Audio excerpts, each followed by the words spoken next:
उधर यूक्रेन ने एक हैरान करने वाला ऑडियो जारी किया जिसमें कुत्तों का मीट खाकर कुछ रूसी सैनिकों के पेट भरने की बात सुनी गई। बताया गया कि यह ऑडियो यूक्रेन में जंग लड़ रहे पुतिन के एक फौजी का है जो अपने परिवार से फोन पर बात कर रहा था। तभी यूक्रेन की सेना ने कुत्तों का मीट खाने वाली उनकी बातों को रिकॉर्ड कर लिया जो तेजी से वायरल हो गई।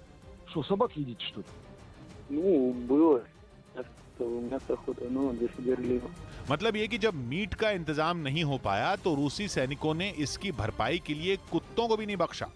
बताया गया कि सेना की तरफ से खाने पीने की जो चीजें मिली थी उन्हें खाकर रूस के सैनिक ऊब चुके हैं, इसलिए उन लोगों ने ताजा मीट खाने के लिए कुत्तों का शिकार करना शुरू कर दिया।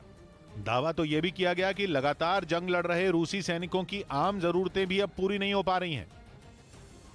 कि व्लादिमीर पुतिन के दोस्त और बेलारूस के राष्ट्रपति अलेक्जेंडर लुकाशेंको को भी अपने अपनों से धोखा मिला। बेलारूस के कई लोग यूक्रेन में रूसी सेना के खिलाफ जंग में उतर गए, और वो भी तब जब बेलारूस इस जंग में खुलकर रूस के साथ है। लेकिन ब्रिटेन की मीडिया का दावा है कि बेलारूस के करीब 400 लोगों ने रूस के खिलाफ ही हथियार उठा लिए। इनमें आईटी विशेषज्ञ और डॉक्टर भी शामिल हैं। इन लोगों ने यूक्रेन की सेना में शामिल होने से पहले बाकायदा शपथ भी ली।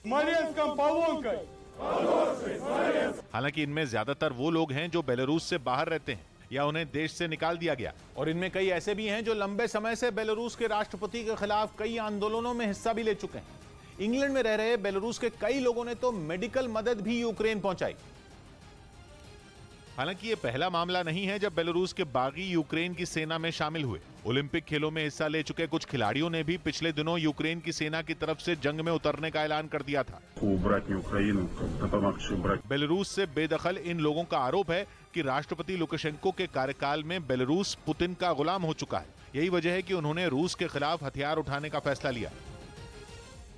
वहीं जंग के मैदान में यूक्रेन के सैनिकों से लोहा लेने वाले अपने फौजियों को रूस ने सम्मानित किया। रूस की तरफ से इसका एक वीडियो भी जारी किया गया जिसमें सेना के एक अधिकारी सैनिकों को मेडल पहनाते नजर आए। सैकड़ों की तादाद में रूसी जवान दिखाई दिए जो यूक्रेन से जंग लड़कर लौटे थे। एक एक कर सैनिकों को मेडल पहनाकर उनका हौसला बढ़ाया गया। बताया गया कि इन जवानों ने यूक्रेन के सैनिकों से डटकर मुकाबला किया, इसीलिए जब ये देश लौटे तो हौसला बढ़ाने के लिए सम्मान समारोह रखा गया। इस दौरान वहां मौजूद ब्रिंस्क प्रांत के गवर्नर ने अपने फौजियों की जमकर तारीफ की। जंग की वजह से घर से दूर हुए रूसी सैनिक जब अपने परिवार से मिले तो वो भावुक हो गए। कुछ ने तो गले मिलकर देश वापसी का जश्न मनाया। वहीं जंग के बीच रूस की तालिबान से नजदीकी और बढ़ गई। पिछले साल अगस्त के महीने में अफगानिस्तान में तालिबान शासन आया था, जिसके बाद से अब तक किसी देश ने तालिबान को मान्यता नहीं दी है। लेकिन ऐसा लग रहा है कि यूक्रेन जंग के बाद अलग थलग पड़ चुके पुतिन का गेम प्लान बदल चुका है और वो तालिबान से नजदीकी बढ़ाने के मूड में है। मतलब ये कि पुतिन अमेरिका के दुश्मन तालिबान को अपना पक्का दोस्त बनाने की चाल चल सकते हैं। ऐसा इसलिए क्योंकि रूस ने मॉस्को में अफगानिस्तान की तालिबान सरकार की ओर से नियुक्त पहले राजनयिक को मान्यता दे दी। तालिबान के अधिकारी फरवरी महीने से ही मॉस्को में काम कर रहे हैं। एक और ट्विस्ट ये कि रूस के विदेश मंत्री ने यह जानकारी चीन में दी, और चीन तो पहले से तालिबान के करीब है। उसने अफगानिस्तान में तालिबान शासन आने के बाद निवेश करने का ऐलान भी किया था।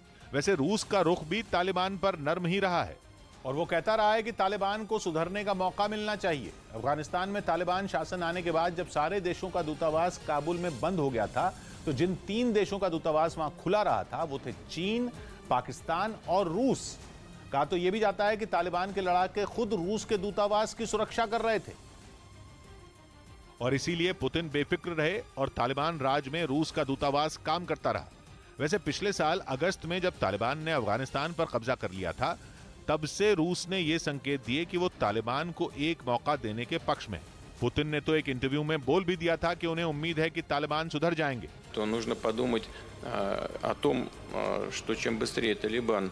अमेरिका की सेना ने जब अफगानिस्तान छोड़ा था तो वहां दर्दनाक हालात हो गए थे। बाइडेन ने सत्ता में आने के बाद यह सबसे बड़ा फैसला लिया था, जिसके बाद अफगानिस्तान के लोगों की दुर्गति हो गई थी और पूरी दुनिया में अमेरिका की थू-थू हुई थी। कहा जा रहा है कि पुतिन तब से ही ये प्लान कर रहे थे कि मध्य एशिया में अमेरिका का दखल खत्म कर दिया जाए।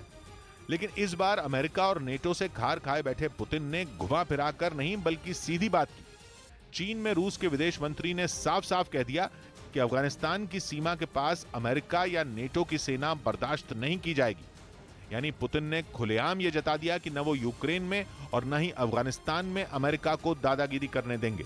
और इसीलिए वो तालिबान से दोस्ती बढ़ा रहे हैं। वैसे अब तक रूस ने अफगानिस्तान में कुछ खास निवेश नहीं किया, लेकिन माना जा रहा है कि अब वो ऐसा कर सकता है, क्योंकि यूक्रेन में जंग लड़ रहे पुतिन को अपने देश की सीमाओं की भी तो चिंता है, जहां बाइडेन खुद या नेटो देशों के जरिए खेल खेल सकते हैं।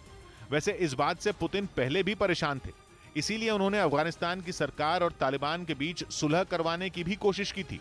2019 में मॉस्को में अफगान नेताओं और तालिबान के बीच हुई मुलाकात की ये तस्वीरें उसी कोशिश का सबूत हैं।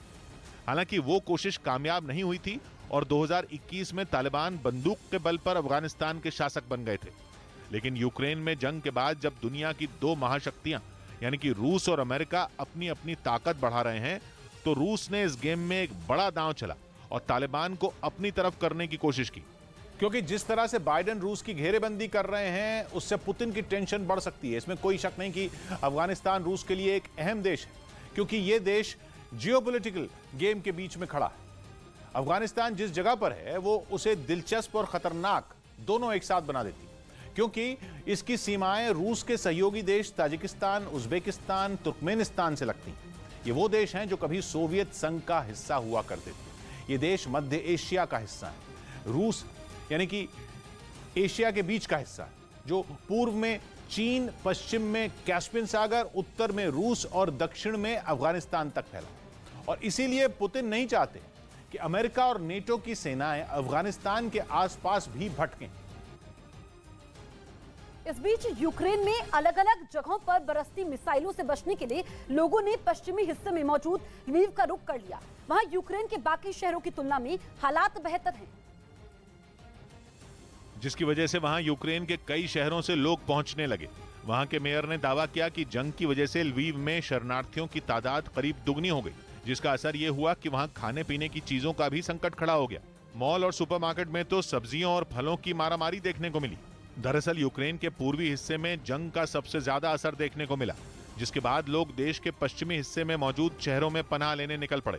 ल्वीव इनमें सबसे बड़ा शहर है और इसी वजह से वहां लोगों की भीड़ हर गुजरते दिन के साथ बढ़ती जा रही है। उधर यूक्रेन में जारी युद्ध के बीच रूस के विदेश मंत्री सर्गेई लावरोव 2 दिन के भारत दौरे पर पहुंचे, जो पीएम नरेंद्र मोदी से मुलाकात करेंगे। इसके साथ ही वो विदेश मंत्री एस जयशंकर के साथ भी बैठक करेंगे।